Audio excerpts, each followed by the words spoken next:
Hacking is one of the most important mechanics in Pragmata, and also one of the least explained, which is why the game often feels harder than it actually is. It starts out simple.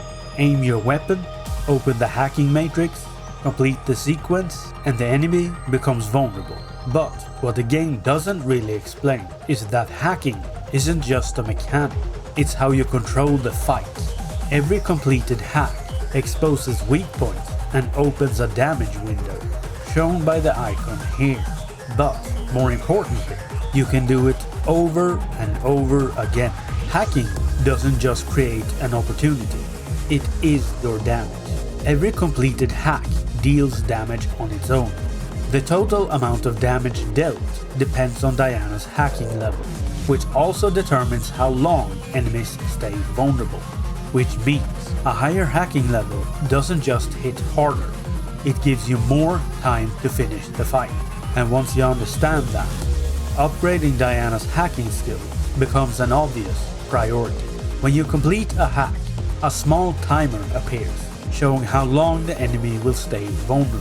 You can either finish the fight before it runs out, or keep hacking to extend it. But the damage from each hack isn't fixed. It depends on the number of blue nodes you pass through when performing a hack. More nodes, more damage. They can be a little misleading at first because of the left and right arrows, but you can actually pass through them from any direction. In Pragmata, the best defense is often a good offense, which is why upgrading Hugh's primary weapon early is a good idea. Getting stuck against a tougher enemy with a weak primary weapon can feel frustrating fast, especially when you already created an opening but don't really have the damage to quickly finish the fight. A lot of weapons and nodes in Pragmata are designed to work together, not on their own. That's where the real power comes from. Here's a simple setup that can be easy to miss early on. Pragmata is very much a show, don't tell kind of game.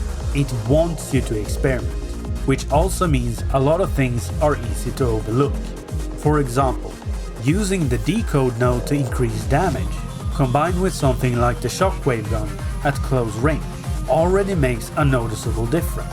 But when you add something like expose, you're not just increasing damage, you're creating an opening. Expose increases the damage from hacking itself and often stuns enemies, which gives you time to fully charge something like the charge piercer and aim for a weak point. And when everything lines up, the damage spike is massive. Making space between you and an enemy or a group of enemies in Pragmata is crucial. The most obvious way to do that is by dodging, which is why upgrading Hugh's thrusters early is a very good idea. It increases your thruster gauge, gives you more maneuverability, and makes it easier to survive when the fight gets crowded. It also improves how long you can use aim and thrust, where aiming in mid-air briefly stabilizes you and gives you a better angle to keep hacking or line up a shot. Here's another thing that the game doesn't really explain. It's a small mechanical quirk that gets a lot of people killed. Diana will occasionally yell at you to jump from an imminent ground attack. Move, Hugh! Right on! You press the jump button, but Hugh just stands there and takes a massive laser to the face. The problem isn't your timing, it's the aim trigger. As long as you're aiming, the game disables your ability to jump. Your feet are basically glued to the ground. The fix is simple. Let go of aim, jump, and then re-engage mid-air. Once you understand that, those unavoidable hits suddenly stop happening. Using your surroundings properly makes a big difference.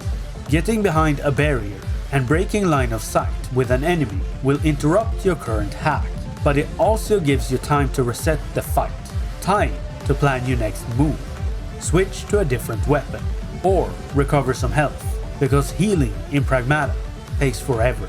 You don't have to complete a hack once the grid is open.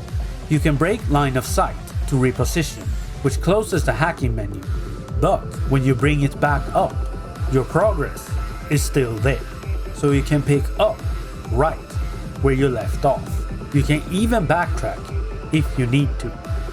Pragmata isn't actually that difficult. It just doesn't explain itself very well.